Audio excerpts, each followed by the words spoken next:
Chris Menard here. If you're not using time suggestions inside of Outlook, this is a great feature. It is a really easy way to schedule meetings with your coworkers. This works on Outlook on the web. This works on the new Outlook desktop. It does not work in Outlook Classic Desktop. Let's dive into this feature right now. I've already pulled up Outlook on the web and I'm on Calendar. I'm going to do a new event.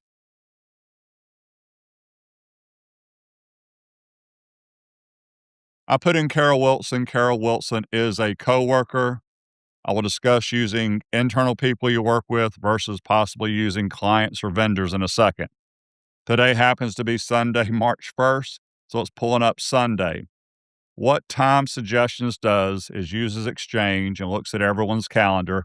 It knows that Carol's not working on Sunday. As official, that's not her work hours, and I'm not working on Sunday. So when I click Sunday, watch this. There are the 5 time suggestions. It'll always show you 5 time suggestions. In case you're wondering why did it not pick Monday, it skipped Monday and went to Tuesday. I happen to know that Carol is out of the office on her calendar all day Monday. Exchange knows that. So it is showing me the next 5 times that we're both free.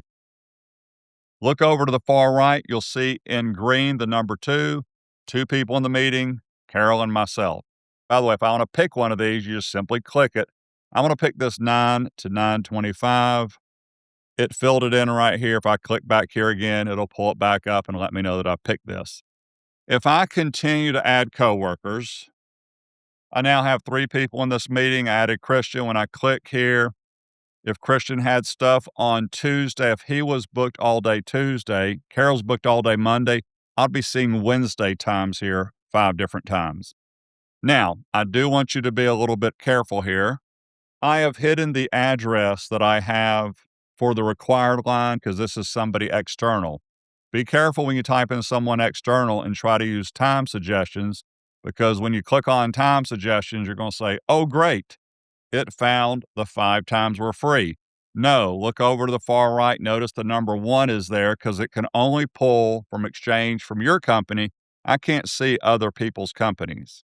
Now, when this would be okay to add somebody external is if they have already told you they're free Tuesday from 9 to noon and Wednesday from 8 to 1.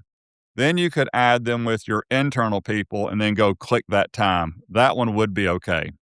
If you're wondering how in the world do I actually schedule meetings with people externally or internally, and I just can't seem to find a great time, I have already made a video on this. It is the Microsoft scheduling poll.